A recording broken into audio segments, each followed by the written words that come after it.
thank everybody for coming. We really appreciate this. This really provides an opportunity within the community for the business community to talk to each other and to talk to the city and to really discuss areas that are of interest to the business community and things that perhaps we can do to make this community better. At this point, I'd like to ask the four panelists if they would come up. Phil and Jason, Maureen, and Gordon. Okay, let me first take just a very brief introduction to our four panelists. First, we have Phil Izon, who's the HR administrator for Kennedy Information, and actually is fairly new in Keene. That I was talking to him earlier. He came down here from Central Maine. And he was a little bit reluctant to come to Keene because he thought it was probably a little too urban and too overdeveloped for the experiences that he and his wife had up in Maine. They were thinking about going north, further into the woods. That'd be my preference. But... His wife grew up in Keene. Yes, she did. Yes, she did. And then we have Maureen Curtis. And I love her title. She's the director of critical motion products at Timken. Maureen has also been a resource that I think a lot of people within the area have relied upon over the past few years, and I'm really pleased that she's here.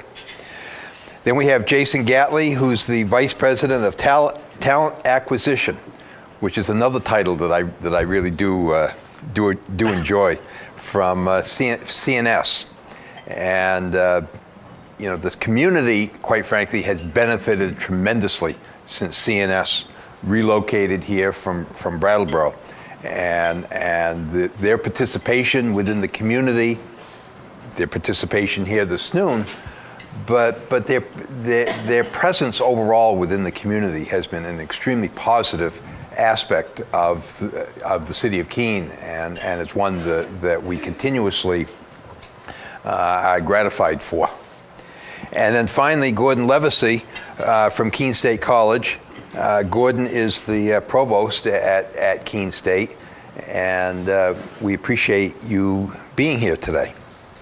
So at this point, I'd like to ask Phil if he would start off with a few minutes, and then after all the panelists have had a chance to go, then I'm going to open it up for any questions or discussion that we may have. Thank you. Well, thank you, Mr. Mayor, for inviting me here today. As he said, I am from Kennedy Information, right down the street. I did just move here from Central Maine, so it is a big change. It's unique for me to be coming south, where most folks are probably coming to Keene. We're probably going to be attracting them coming from the north. Attracting new candidates from the south would be probably the majority of our folks. So I've kind of a little backwards experience there. But I think I was asked to speak about what can we do as a community to really sell the community and to help with recruitment. My perspective is a little unique in the fact that I'm just here, just brand new. There are things I probably don't know about that are resources already here, so if I speak to something that is a resource, then my apologies. A few points that I just jotted down, and I promise it won't take very long, but I think one of the keys is we have to keep who we have here already. And I won't speak to that because I think that's more Maureen's topic. But we just have a couple great resources. We have locals here who are hardworking folks. We also have approximately 1,100 graduates from Keene State every year that are a great pool of resources candidates if we can keep them here. I think we need to look to that. Polling, something simple as polling the seniors from Keene State to say, what would it be to cause you to stay here in Keene? What would it take to make Keene your home? Attracting new people to the area, I think we really have to identify who we're trying to attract. We're not likely to get folks who are city people, who live in New York City, who live in Boston, who want to be there in the cultural centers in those cities.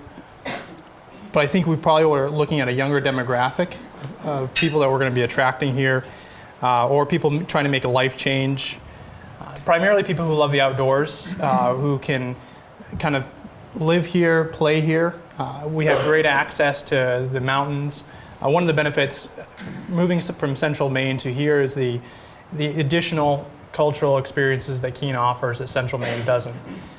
So I'm quite aware of those. And in the proximity to good ski mountains and good outdoor activities, for me, somebody who loves the outdoors, that's a huge selling point. And I've told my wife before, if I couldn't live anywhere other than central Maine, it would be southern New Hampshire, because of the similarities, the warmth of the people. Community, we have to, I think, really sell the sense of community to people who are looking to move here. People want to move here because it's a friendly place to be. Ultimately, we're going to attract people who don't mind cold weather, because we get our share of it. So we're not going to be attracting somebody who's from Southern California. They're going to probably spend one winter here and go back. So I think we have to ask ourselves, what's unique to Keene? There's advertising through brochures, radio, periodical. I don't know if we currently have a periodical that showcases the Monadnock region, the outdoor living that we have here, culture, dance, theater, places to eat, trendy things, up and coming. One of the great things for me and my family was the fact that it was very easy to move here and buy local. That's a huge thing that's coming up, I think, especially my generation, is just awareness of the food we eat and the resources that we have and seeking to do things local. The co-op is an incredible resource here, as well as CSAs. My wife and I just joined a CSA. We had a nice big garden in central Maine. We have a very small garden here this year. So being able to be a part of a CSA is a great selling point to us. Being able to have that personal contact with the people who grow our food. The hotspots, I think as we promote this, one of the things we need to look at is the cultural hotspots, the recreation hotspots that we have right here in the state, and certainly in other states as well that are in the area. The idea of having a central job posting site forum is a great idea. I actually talked to a student who's working for us temporarily, who just graduated from Keene State, and his input was that it's really hard to find anything for a central job board where Keene State students can go and look for jobs that are right here. And he was sharing that one of his roommates was wanting to stay in this area, but really having a hard time finding a good job. So I think collecting all that information, putting it into one spot where it's cost effective, so that the small boutique shops off of Main Street will be willing to spend the $30 or whatever the price is to post something there, I think would be a huge benefit. We have great quality of life when it comes to schools. I think we definitely need to promote that.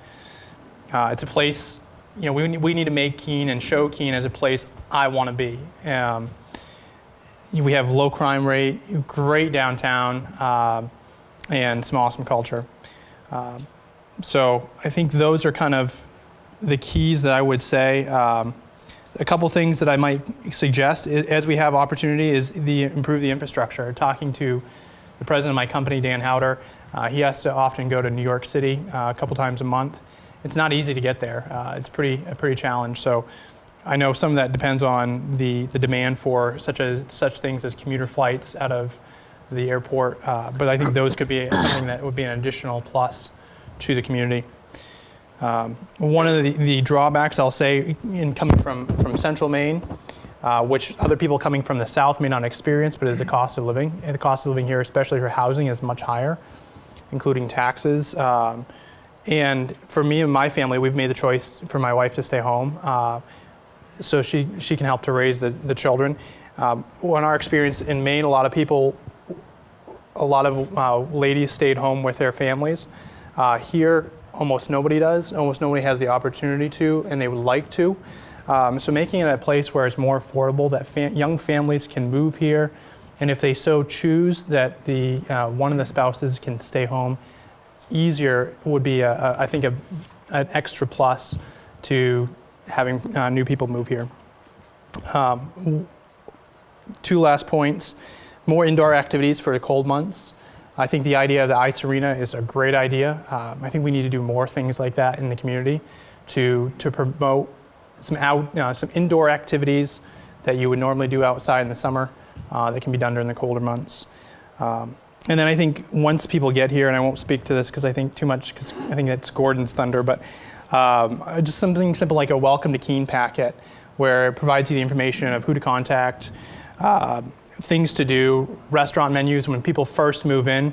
I know for us, it was a challenge to, where do we eat? We're unpacking, we don't have everything ready, so where's a good place to eat? Something simple that can be handed to people, and there's all that information. Things like parks, playgrounds, local historic sites, even something simple like a place to take your family to swim. Kind of like in a hot summer day, where do we take our kids to swim? Those are questions that we often don't consider if you've lived here a long time. So I think I'm taking more than my 5 minutes. So. Thank you, Bill. Maureen? I'm going to speak and probably cover some of the same points, but hopefully focus a little bit on retention. So Timken has lots of engineering jobs. We also have lots of manufacturing jobs, so I'm going to speak from that perspective. But we also have things like accounting and a nurse and all sorts of other things in our small little company. We benefit a lot from a focus in the company to help us address the problem. So one of my jobs as a leader is to say, if this is a problem, what are you going to do about it? We've decided to be here, we want to be here for a long time. Retaining associates here is a challenge, so we embrace that. So I'm not going to talk so much about it's a struggle. I'm there in the boat with you. I'm going to talk about what we've tried to do to change that a little bit. And we hire a new crop of engineers every couple of years, and we've done some things different in the last group, and that was for last year. So one of the things I will touch on is this idea that if you live here, you love it because you know all the things to do. And I'm from away. I've been here for 17 years and I'm still from away. I'm from the flatlands of Connecticut, and I married a local, so that helped. But think about all the things that when somebody comes visit you, you say, oh, you gotta do this. So I'll give you an example, Del Rossi's, right? They have great music, it's tucked away, it's hard to find, it's incredible. When you go down a Main Street, do you think about Fritz's on a Friday night? Because it's not the same Fritz's as grabbing a sandwich. They've got great music. It's hard to get a seat. It's a great place to meet up. What are the little things you think about that when somebody comes, you have plenty to do with them, but if they came here on a weekend for a recruiting trip, would they even know? Because it's not easy. And we kind of like it that way. It's a secret. It's really, if you're here, you know. People don't like to work that hard to fall in love with where they live. And usually they have a weekend or two to do it. So you can't really get them by, oh, you just come, it'll be great. They're like, what are you talking about? I go to a normal place and here's the arts districts, and here's the community that works there, and here's the package and all the things that you're talking about. So one of the struggles we've had with attracting younger folks is there stuff to do? So one of the things we've done is work with people from away that live in a more rural place. So we target schools like Clarkson. Have anybody ever been to Clarkson? It's in New York State. It takes a long time to get there. Potsdam, New York.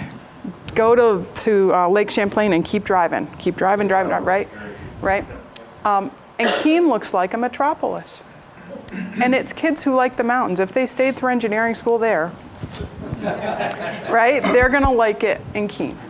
So we think about that before we try to go get people. Keene State, Franklin Pierce, UNH. We try to work those local schools too, but they're also places that are from away, and they don't really think about Portsmouth compared to Keene. They think about Potsdam. So we try to do that, but once we're here, we try to say, well, what are you gonna do to show them a good time? So we partner them up with some folks for the time they're here, try to get them as an intern so they're here for a summer. But the thing we have discovered, and something I've experienced, is even if you're from here, it's hard to know what's going on a weekend. So there's a group that's been working on, and I passed out some things at the tables you can take a look at, acknowledging that even the cultural venues are having a hard time getting people. And within a 2-hour drive of Keene, there's tons of people, because you encompass almost all of Boston. So they've worked on a website that's launched, and it's turned on today, so you can go there. It's called discovermonadnock.com. And that's what I put out there so you guys can see it. One simple thing that we're thinking about, and I've got lots of rules within Timken to get approved, but is to try to make this a link that we can send to prospective employees to say, here's what's going on. And it's got arts and culture as a focus, but it also has histories of towns, and it's trying to be the one-stop place. So it's not quite what you guys have proposed in the beginning, but it might be a framework that started. The other thing, it's not just Keene-centric, and I think that's the other thing. This region is great. Keene is awesome too, but think about what's in Peterborough. Think about what's in Walpole, Jaffrey. Within a 30-minute drive of here, I think you can build the case that we've got about everything. And then you can go to Boston if you want to as well. So that website has just been turned on. It's got Facebook, it's got Twitter. So the other thing we're thinking about is the people who we're trying to attract, they don't do even email anymore, right? They get a Twitter feed or they go look at Pinterest and see what pictures are up there. So this is targeted at the same content going out to all those places. So the idea is that that's one problem that we recognize, been trying to work with, I'm on the Board of Arts Alive saying that's the one project we're going to try to do, because we had some group feedback said, what's one thing you can do? I said, well, we can help pull this together. The Monadnock Tourism Council is really driving this with the Chamber of Keene and the Chamber of Peterborough and Arts Alive, trying to help get this thing together. But it's one of those things that if this is a good vehicle, maybe we can all rally together and promote it, or if it's not exactly it, we can go shape it to be what you want it to be. And I think that's the beauty also. If we're going to retain people, we've got to decide what we're going to do differently, because there's probably not going to be some other group that fixes this problem for us. Keene has lots of stuff to do. Peterborough has lots of stuff to do. The local communities do. We just got to be able to show those secrets so that somebody can come for a weekend and experience it and then want to come back. The other things I wanted to mention quickly, the things we're trying to do that help, and it's really still on the mind toward the future. There's an organization called Stay Work Play. Do any of you guys know about it? A few of you may, right? It's a two-woman show now that we used to be one person, but it's a nonprofit that really is driven towards getting folks that are going to school, first of all, getting kids from high school into college here, or into a professional track somehow, or other track, or if they're in college, to get them to stay here instead of choosing to go to Mass or Vermont or someplace else. Working with them to sponsor events for folks in the colleges or focus at the high schools is great. It's powerful. They're young people trying to recruit young people. So they have, I might feel like I know what's going on, but I don't. And they do. So they're a couple years out of school, they're driving this. And it's, to me, we're not going to solve this unless we have a bunch of 20-year-olds in the room saying, this is what I want to do. So we've been trying to leverage groups like that. The Keene Young Professionals Network, it's great. And there's a Monadnock one as well. And those encouraging your people to go join them, because the biggest thing we lose people in the first 5 years is they don't make a connection. So we get them here, they start seeing what's going on, but they're like, I can't find anybody to go hang out with. The Young Professionals for Keene, they have basically go on the chamber site or send your people. You can give them a link when they join. They have events. They do everything from going out and just having beer and doing pool to fundraising to community awareness, and you can pick your poison. It's great to make connections, because if you're from away, it's hard to know. And then the last part I would think about is things like Leadership Monadnock, the programs where you put people in and they learn about, in a slower setting here, and they're our next leaders, about New Hampshire and what it's like to be here. That's a program that Susan, maybe that's why you're here, but it's driven by the chamber. It's $800. It helps you connect your future leaders with other future leaders, and I've done it. It's great. I think some of you in this room have done that, and it really helps you make a connection to place, because New Hampshire is not like our surrounding states. It teaches you everything from the geology to the politics to the education system. And those are things where if you're a professional trying to figure out, well, why is the tax system the way it is? You might not like it, but at least you'll learn why it is and you start to understand it. And that's what Leadership Monadnock does for us. So I just wanted to talk about some of the things we're trying to drive through our business that helps us retain people and maybe get some enthusiasm or excitement around what is happening so we can build on it. And that's really all I had to say. Okay, Jason, Good. you're up. So yeah, I'm Jason from CNS, and what both of you said is spot on. And I was asked to share as well some of the things that CNS are engaged with to retain people. And on the attraction front, it really kind of depends on the level for us, right? So currently I'm involved in a lot of executive recruiting, and that is a very different kind of go-to-market strategy to bring people to Keene than it is, necessarily an entry level or a college kid or whatever. So we got to be very diverse and very nimble as it relates to that. I have the advantage of, I was born and raised in Keene. I moved out of here, I think in 3rd grade. My mother sent us to Florida, and we lived down there, but then we came back, and I spent my last years of high school here. So I got to really understand Keene, the community. Lived here, then I relocated 3 times with CNS. And 6 years ago, I came back most recently from Newburgh, New York. So when I'm talking to people externally, they say, well, Keene, I didn't even know it existed. But tell me a little bit about it, and why do you live there, Jason? So I got a nice story that I can kind of connect with. And what always just comes off the tip of my tongue, and typically with very genuine, and I don't have a problem sharing it, is the simple fact it's the sense of community, right? So that's what I feel when I think of Keene. There's a sense of community, and for me, that in raising young children and being part of a community where I don't have to lock my doors, I don't have to worry about necessarily getting robbed. Whereas in Newburgh, New York, that was always missing. I mean, you didn't do those sorts of things. A very diverse, the population. So that's a value add, but that's geared towards young families that want that, right? Versus the 22, 23-year-old that are basically saying there's nothing here for me, the in-betweeners, if you will. So it's a challenge. So some factoids that I'll share with you. For us, we average about 45 professional relocations into Keene per year. 30% of the relos that we've brought into Keene since 2011 are no longer in the area. And Keene is frequently cited as the problem for them. So whether that's in part we didn't sell enough, we didn't do our homework, we sold too much, we didn't share exactly what it is, there just wasn't that connection, to your point. We have a leadership development program called our BA program, where we go out and we try and find the best of the best and the brightest in the schools, and we hire about 15 of those a year. We have an advantage because we provide housing for these students, so it's an 18-month rotational program for these guys. And we're crossing our fingers and hoping that there's a connection to Keene that they want to stay here, but our retention rate suffers because they think there's something more. And they enjoy all of those things that the young professional gets to do, but if you're not married and in the winters and you don't have children or whatever it may be, they venture off into Boston, they want to try the bigger market. So trying things like going to schools where exactly that, we've got students that are coming from the rural regions up in Maine or wherever it may be. So. And then our internship program, where we bring in about 40 hires per year, and we have a 40% retention goal there in terms of conversions to full-time to actually stay in Keene, whether they're coming from Keene State or they're coming from abroad. They're all over the place, but we bring about 100 people into the community each year. So what is the compelling value proposition of Keene? I'm not sure that it's branded enough. I hired an intern this summer to specifically brand Keene from the perspective of CNS. So taking all of the things that are out there as it relates to the web, it relates to the things that are on the chamber.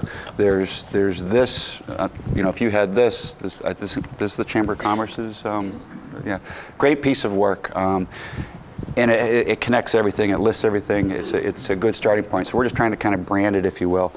But some of the pros in terms of selling Keene, the restaurants, the community, the outdoor activity, the skiing, the hiking, the local food, the co-ops, the local wineries, the community service opportunities, those are all pros. That's all the appeal stuff, right? So we're branding, there's an appeal to Keene if you like to live in that sort of environment. But what's the influence? How do we change it to where we're going to influence people? The compelling reason to come to Keene is what? And I'm not sure that we could do a decent enough job branding that. Come to Keene because we've got all these things, and this is nice if you like that, but here's really why you want to come. If you're trying to attract new business to come to Keene, obviously you do that because you're trying to lure them into the town. So how do we do that from this is something that comes to mind.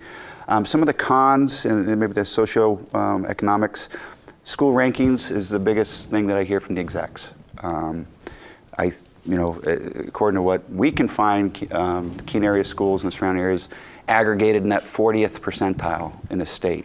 I've got a gentleman in today from St. Louis And guess where he is?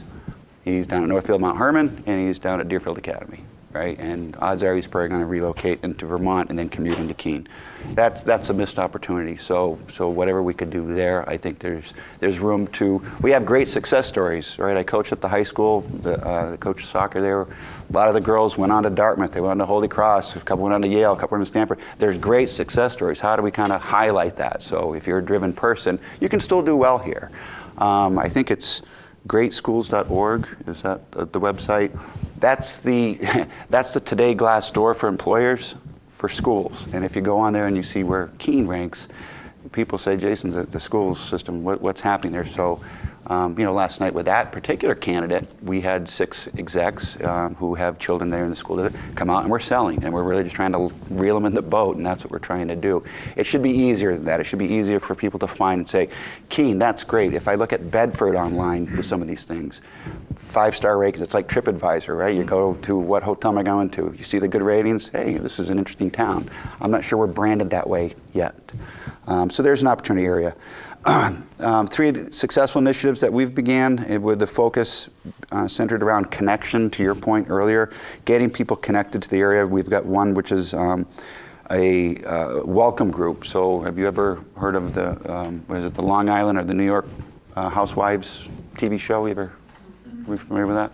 Well, essentially what we have is there's an executive group whose spouses happens to be other spouses. It happens to be all female, but my wife is on it as well. And when we have people come to town, essentially they're the welcome wagon, right? So we line them up with similar interests, if it's tennis, whatever it may be, golf, the arts, and we take them out and then we kind of connect them. We connect them to the doctors, the community, the school listings, family activities, where are the local discounts. And we just handhold this thing all the way through and hopefully connect them with people so that they feel like they're connected. Because yes, February is the loneliest month that you could possibly imagine up here. And this is our 1 month to recruit people today, right? So that's one successful thing that we do. The other thing, we do the same thing with the young professionals, only it's internal. So we have this thing called BRAGNet. It stands for Braggingly Happy Networking. And we essentially bring in speakers and whatnot and try to get those young professionals together and see that, yes, you can develop here in lovely Keene, New Hampshire, as well as in the community as well as at work. What else do we do here? So the significant branding opportunities, I think, the web presidents, I hear you talk about the job portal. I would love to engage in some dialogue around that. It's changing. I mean, job boards, the monster.coms, the careerbuilder.coms, that's yesterday, right? So there are aggregators out there. There's different ways of doing things. It's the social networking, it's the connection. Those other ways, those are disappearing. So there's an opportunity there, but then you have to really kind of keep it up to date. There's got to be a community manager who's mining that thing day in, day out, who's active. You know, if you're online and all of a sudden I want to speak to somebody about Keene, boom, hey, there's somebody here I can talk to. It's that sort of proactiveness that I think makes a difference, especially with the younger communities, the millennials, et cetera, et cetera. So that was a mouthful, wasn't it? Pros, that I see when candidates are jumping online and they're trying to find Keene, the Keene videos, those are very nice. I forget which site, if that's on the Keene site or the Chamber site, but you got to find it. But after looking at those this past week, I'm actually going to connect that with our site, so it's quicker to see that because it is appealing, right? The sense of community that resonates, that's the pro. The safety, the close proximity to other areas, Seacoast, Boston, New York, highlighting that for the folks that need that, and the family orientation. But between them and the folks that are in their 20s, there's not a whole lot there to really do. So the cons don't have the sell of Keene, that value proposition. My boss says, Keene, it's a magical place. And that kind of resonates, right? And he says, if you find it, take a picture of it. And there's a lot, it's all around us. But it is a magical place. The positive messaging on the websites, I think, is a con. There's not that positive, if you look at Glassdoor, there's strategies around that in terms of promoting, making sure that your company is not getting beat up. TripAdvisor, everyone understands how that works. But there's things that we can do to promote all the goodness, all the great things that are happening in our communities. It's not easily accessible for the resources. I think, Phil, you might have mentioned it there. The schools, the housing, and the relocation. I would say that the the knowledge of where to find that, right? So yes, that stuff is there, but I'm a soccer person. So when I came to Keene, if I didn't know Rick Scott, I wouldn't have known there was a Cheshire United, right? But it's those sorts of things in terms of how you can connect. I've had to personally find dance clubs, right, that go and compete, where that was very difficult for me to find, so there wasn't a place for me to grab that. But one exec, his children was a competitor, right, does national competition. So trying to find that stuff to connect people and highlighting that, I think there's an opportunity to do that as well.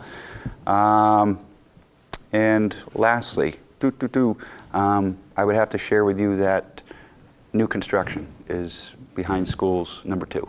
So the amount of people that come on the executive side specifically, but upper management, the folks that are moving to Bedford and commuting, or Milford, because we just don't have the new construction.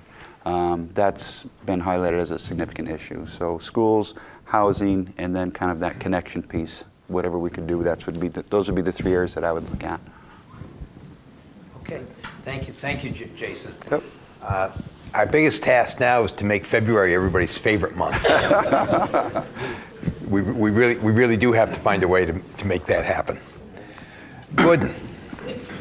So I'm all that stands between us and some conversation, so I'll try to be brief. But my task was really to talk about that transition step, and to me, it's when we do national searches for our leadership positions.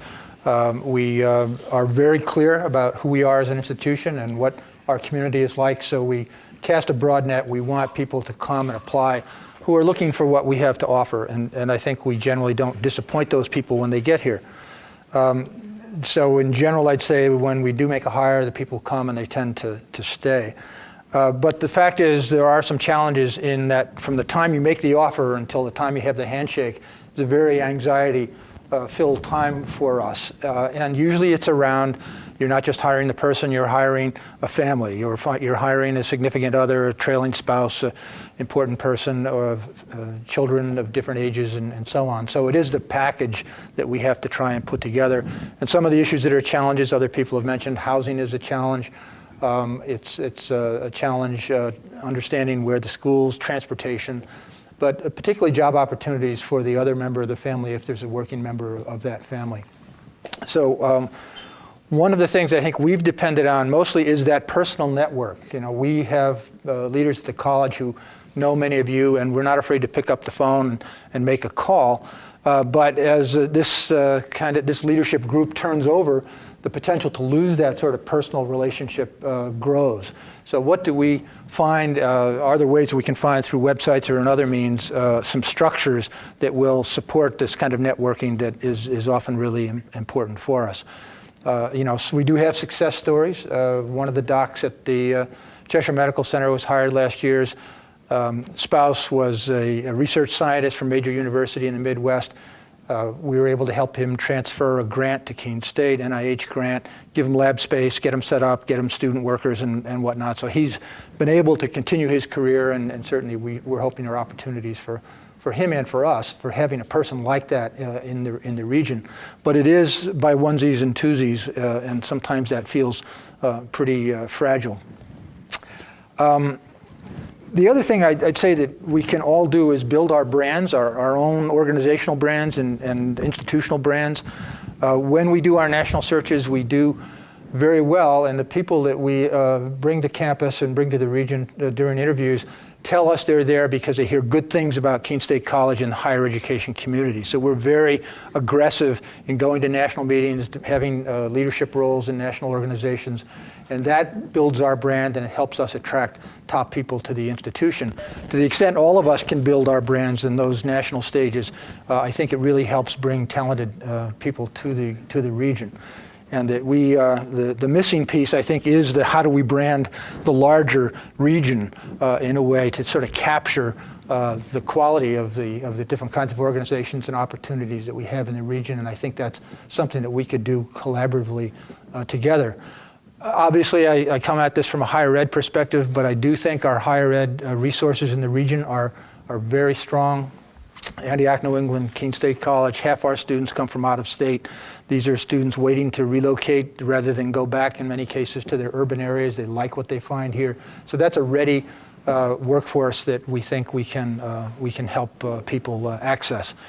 In talking to some of the employers who have hired our students, I was struck by the fact that one up in Lebanon area has hired 3 or 4 of our students. Say we don't just want to know the student, we don't want to know the faculty member, we want to know that kid's mother.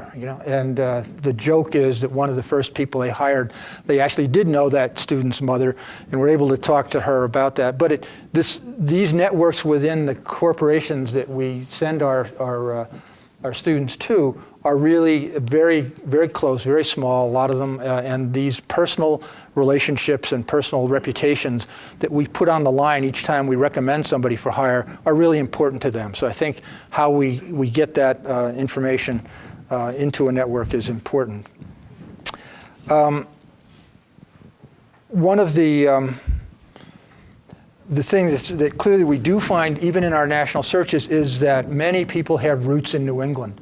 And when they come back here, it's for family reasons, to get closer to family, to get closer to friends who are in in New England. New England's a small area, so it's an easy drive to get to most places. It's a relatively easy drive to Boston or even New York. And that's a huge asset we have compared to, say, the Midwest or even the far West, where distances are great, populations are more spread out. So I think we have a huge asset, and making people more aware of how easy it is to make those connections is really important.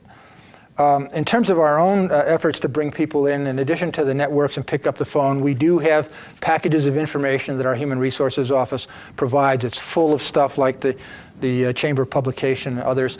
But more and more, I do see people doing their homework even before they get here, and they're doing that homework online.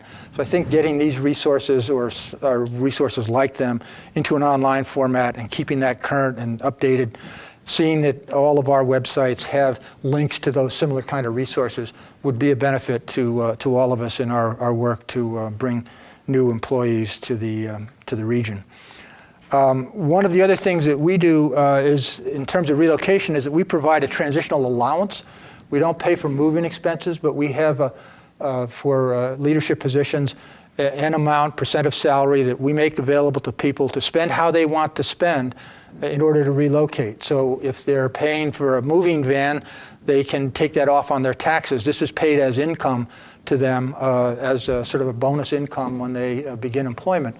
But very often people are using those funds to make an extra trip out, to bring their significant other with them, to look for housing and look over the schools. And it really helps them be thoughtful about that transition and make some good decisions on the way in.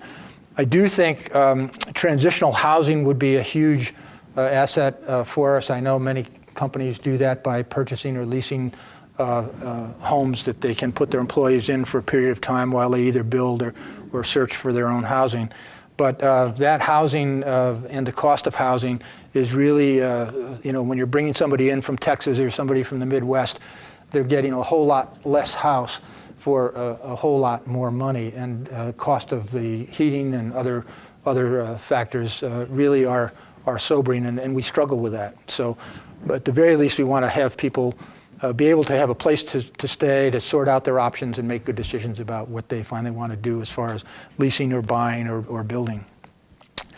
Then the other, of course, is childcare. That's another huge issue for us. We have the Child Development Center. We give some preference to our own employees in terms of access to that childcare, but it's certainly for young families, it's a huge issue, and one that we might be able to do something about in terms of making each of our organizations aware of the options we provide, the resources we provide, and whether there's opportunity for people in those support facilities. So in summary, I think right now one of our great strengths and one of the things that brought me here certainly is that sense of community.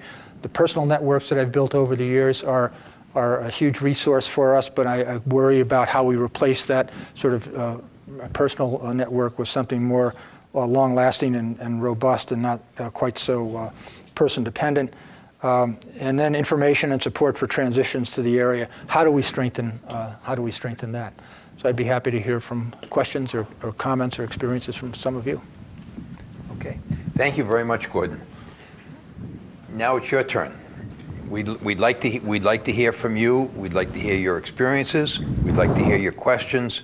we'd like to get some idea of how you react to some of this information that these four individuals have put out there for discussion. I know that I know Mike Crisp is here. I somewhere. Oh, there you are.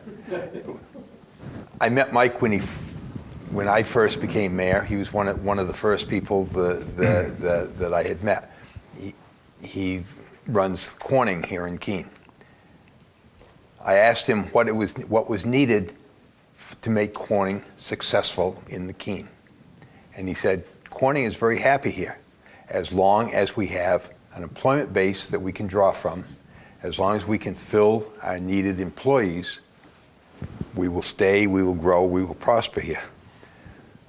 And I've kept that in mind ever since then. That's been about 3 years now, that as we work together, we all need to maintain our employees in order to be successful. So I'd like to open this up and hear from you as to any questions or any comments that anybody might have.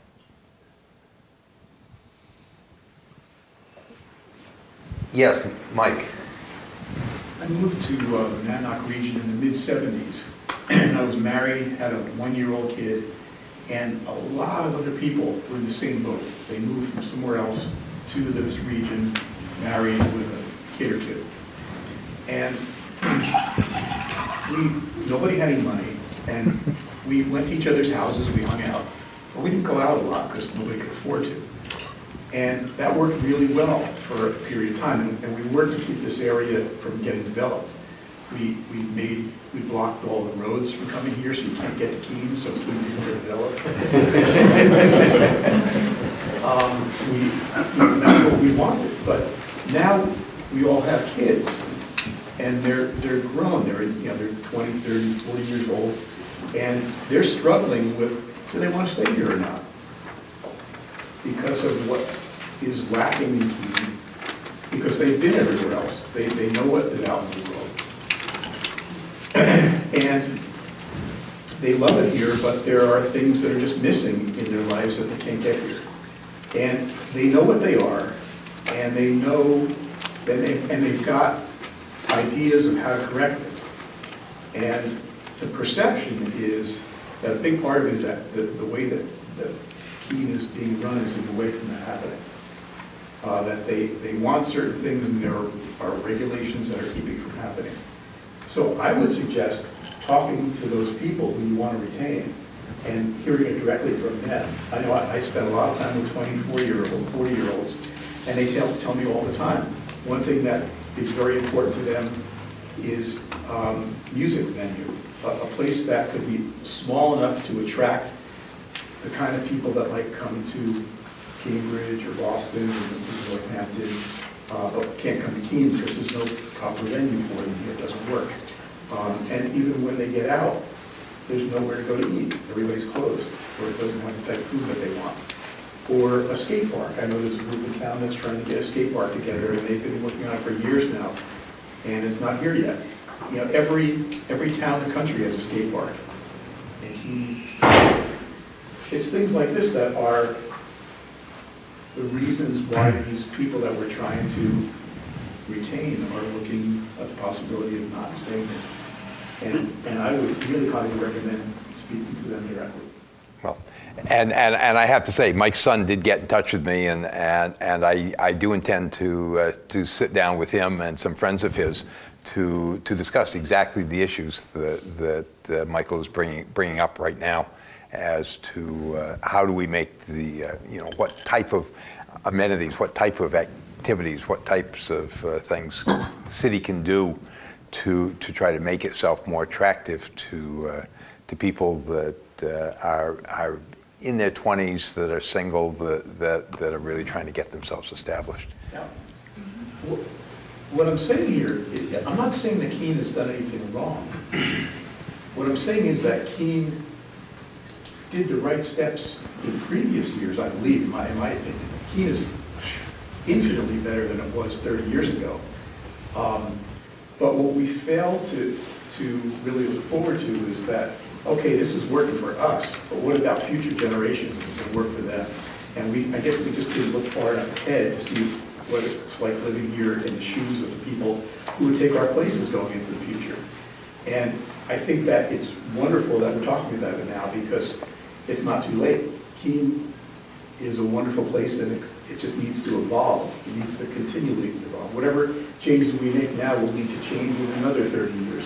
It's going to be an ongoing process. And it just needs to happen. And the input from the people who are the ones that are going to be living here is very important to that. Okay. Brian. I was just saying, the issue about you can't fix something if you don't know it's broken. I was interested in the comment of the gentleman from CNS about the schools. I think, in my experience, whether it's right or wrong, the self-understanding of the Keene school system is that it's a good system. But you were saying that your research on the 40th percentile, which is not good at all. So I don't know if, has there been any dialogue or approach with the school board or the principal or the hierarchy at the local SAU to talk about improvements? Brian, let me introduce you to Dan Black. Dan is the assistant superintendent for the school district. Yeah, I mean, I don't disagree with your comments at all, but what I would say is I need the help of the people in this room. Because, we've begun a continuous self-improvement process. We have our strategic plan. But to say that our schools are mediocre in the employees' minds is sacrilegious.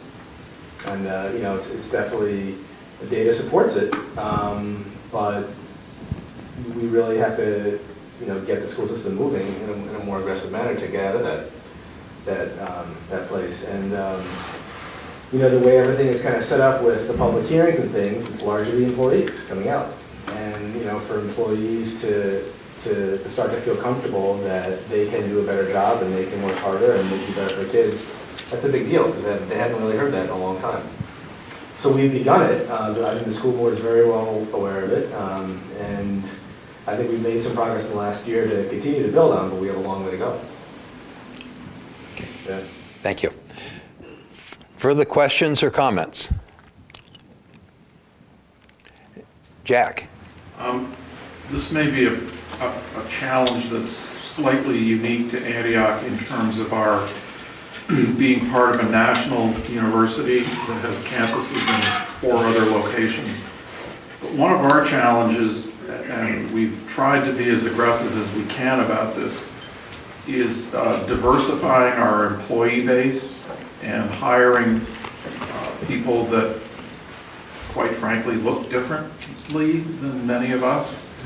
And that is a challenge that we face. We've had some success at it, and we have some new hires that have been here, and their families are embedding in the Keene community, and we're hopeful that it will play out for us. But I think coming to terms with the fact, and having young children myself who have decided other parts of the country, at least for now, are more interesting. One of the things they do comment on is this is a pretty monoculture place.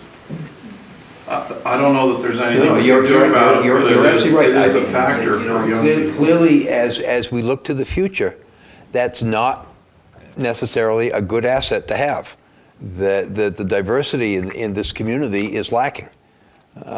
My daughter's a junior in high school. She's getting ready to go to school. She just wants to get out of here. She can't get out of here fast enough. So she's probably going to go to school in Boston. What happens after she's experienced Boston for a few years? She may decide to come back. She may not. My middle daughter went to the University of Maryland, just graduated from law school. She wanted to get back to New Hampshire. She couldn't wait to get back here. She's got a job in Manchester, and she said, I've had enough of the city. I don't want to live in Washington D.C. I want to get back here. So that clearly we need to make this area more diverse, more attractive, more desirable for kids to, for younger people. I mean, you're all kids to me, but yeah, you hit my age. It's a very different perspective. But yes, Jason. Because part of me said, you know, I had a discussion with somebody else today. Keene's a great place. I mean, the goodness in terms of the quality of person that comes out of this community, if has been brought up in this community, I mean, that's just phenomenal. And I sometimes wonder, why do we want to change anything? I mean, those are just, you know, you've seen other towns that grow, and next thing you know, you got strip malls and plazas, and then that brings in other things, and next thing you know, you lost that quaintness of what Keene's charm is all about. But there's just some of those finesse and some of those, the low-hanging fruit, if you will, you know, so the school stuff, you had to make it more attractive. Potentially, or to highlight that. We excel in math, right? Keene schools, well, math, look out. Guess what? You get the smart families, kids are coming in, and you get the sisters and the siblings and the brothers who do other things, and before you know it, it starts to take place. So there's that strategy, but not having a dome in Keene for sports in February is an example of some of the low-hanging fruit that maybe could be satisfied. Mm-hmm. But in terms of the quaintness of Keene, I'd caution. Well, I think you got it right. He needs tweaks, not major overhauls. These little pushes in direction. That's all it is. One thought about the diversity question. So just like we focus on young folks, and you have your own internal network as well, we've done a couple of different things. We have a group that is focused on women, mostly because women in management don't tend to stay in management because of coming into family and out of family. And then we also have a diversity group, and I wonder if there's something of that, which is, it's just like your welcoming committee, but if you join Timken, you have an opportunity to join that group, and they do events, and they encourage all folks to join. It's not specific to any one culture, but it's about experiencing it and saying you're part of this. And we have a pretty diverse workforce. If you look at our staff, I mean, at least our management positions, you'll see everything. But when they come here, they don't quite see it. They feel it in the company. But maybe there's something, if a few of us already have these kind of groups, that it might be, we do that like the Young Professionals Network, we do a diversity, and it's not age-bound for Keene when you come, so you can start meeting different folks, because part of it is also coming out and being visible and doing things and welcoming in that way. So to me, the future workforce is going to be more diverse.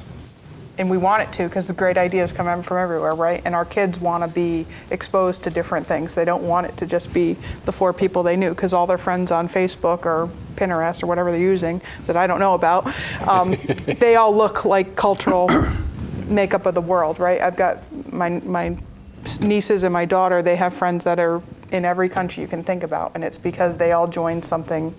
So I think there's things we may be able to do, and if there's a few programs already, maybe we could leverage the chamber or something to do something like that. Again, it would depend on people wanting to do something, but having a sense of community makes a big difference. And if you don't look like your neighbors, and that tends to be an issue, we might be able to do something to encourage it. So that might be something we could actually do. Jim? It's not a big change. I can do that with you. Just a couple of things that strike me listening to this. I think that the biggest yellow flag for me was the comment about the schools. And I'm so glad we were here today. I didn't meet you before, so I didn't recognize you right away. But I think this is, if this is true, something we really ought to be working on. And I know it's an old problem. And in a way, our governmental structure, the fact that we're the only one here from the school is representing the city school kind of thing, but it's a real, we should have an outstanding school that comes up number 1 on the rankings, and somebody should be really working on that, and it should be important to all of our organizations. We do live in this new world of data, so it's going to be out there. Somebody's making the surveys. I think Art's gone home. This really applies in the hospital, but the two, I mean, you can go out and find out how your hospital's rated, how your lawyer's rated, how your doctor, and we ought to be paying attention to that as a community, figure out a way. And this may be a little bit far removed from the project of the portal, but maybe there could be a task force that is actually looking at how our companies are rated and our various institutions. Do you know about the program called New Hampshire Scholars? Does any of you know what that is? Not enough. So New Hampshire Scholars is a program where it's a scholarship program that's set up in the Bush era that says, hey, let's try to get more kids going to a college prep curriculum. Not necessarily so they go to college, but at least they're better. And working on the middle 50%, because the top 25% in any school system, they're going to do awesome. Because they will, right? They're going to rise. But there's that middle 50. And Keene just signed on this year. It's one of the last schools in the state, which is not a great thing, but at least we're signed on now to join. And the idea is that you recognize those seniors after they've done college prep for 4 years, and they get a medal and they get opportunity for scholarships. The key part of that program, though, is business mentors. So I'm on the committee for that for the state, and my job for the last 5 years has been just to get the schools to sign up, because they weren't biting. They're like, we don't need that. Literally had conversation with principals, and they're like, no, that doesn't fit into our plan. It's like, how does this not fit into your plan? It's got to fit in your plan. We need this, right? So the other key part, though, is now that they're tracking it for the curriculum, is having business people go in and mentor those kids. Because I think that's the other piece where if you spend one time and touch one kid, we might be able to do something to help influence the scores too, because families aren't the same as they used to be. And it's not that mom and dad are always making sure the kids did the homework, but sometimes if there's just somebody that's engaging and sees a light, they can get them through. So there might be some things with existing things we could do.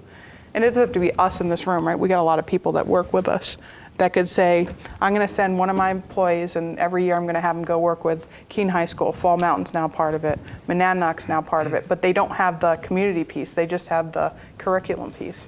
So there might be some basic things we could do that will help push the metric. I appreciate measuring the metric, but what could we do to change it would be... This is kind of a segue to the other point that I wanted to make, and I think I can make this because I lived it. And it's a message to some of you directly, but maybe also to your management, and that is making room for people to volunteer, to do exactly what you're talking about. But beyond that, be on the school board, be on the city council, actually get involved in the organizations that need to make the improvements. If everybody's working so hard and if the ethic of the culture of the company is not open to community service, we're going to continue to have the same problems. I think we've got a great tradition of that in Keene. But I think that having wrestled with that, it takes some courage to make it possible for people to volunteer. And Jim, and I will say that Markham's for many, many, many years had a great tradition of having employees participate in the community and be a part of the community and volunteer and give to the community. So it worked for us. Made us a better company. Made us more money, and we were able to attract better people.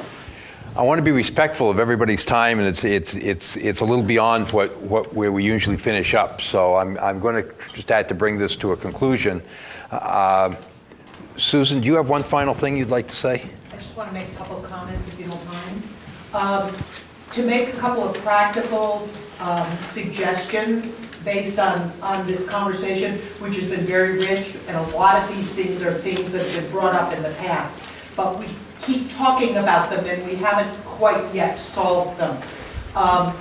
One suggestion, many of you represent companies that have HR departments. Most of your HR people are part of SHRM, which is the Monadnock Society for Human Resource Management.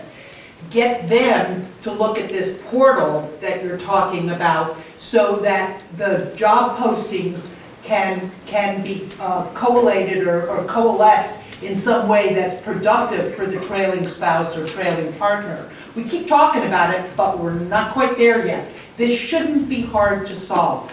But the people who need to solve it are the people who are in the trenches, those HR people. Let's get them in a room, get it solved. It shouldn't take very long. That's number one. Number two, just a comment about leadership in Monadnock. And Maureen, thank you very much. Maureen was an active member of one of our classes. I have to tell you, I have 24 graduates graduating from the leadership in Monadnock next week. Of that group, well more than half of them are from the nonprofit agencies. We do not see the participation in the business community that I believe should be there. If they're going to be part of this community, they can learn tons of stuff about this community and engage if they're part of the program. It begins in October, it ends in June, it's 1 day a month, and as Maureen said, it's very inexpensive for a tool to use to keep somebody here so that they're engaged both in volunteerism, in leadership, and in understanding the community and the issues that it faces. So I encourage you to watch the Chamber website for that. And lastly, next Tuesday, if I'm not mistaken, the high school is doing a program where they've asked community members to come in and talk to high school seniors about the kinds of things they need to expect going into the world. I heard just this morning that they didn't get a lot of response from the business community. Yet here we are in this conversation, but we need to reach out to them. And so if you want more information, I believe it went out on a chamber e-blast. We can send it out again, but, and I say we because I'm a former employee there, I just think we need to do things, and all the conversation's fabulous. We've got to really dig in and get some stuff done. Okay, thank you, Susan. I'd just like to finish up. For anybody that's here, if any of you would like to participate in putting together a hiring portal, in putting together a group that perhaps could work on branding the area, for any of you that could work on some of these issues, please let us know. Please be willing to step up and volunteer. Whether you can do it or whether somebody in your company would be willing and would like to participate in this, we welcome and we encourage and we urge you, please let us know that you're willing to do that. Thank you all very much for coming. Thank you all very much to the panel. I really appreciate what they... No, I really appreciate their willingness to give of their time and their knowledge about the community, and you know, we will do this again in the fall, but we really would like to have people participating, so between now and then perhaps we can get something put together that we can bring back to you. So thank you all very much.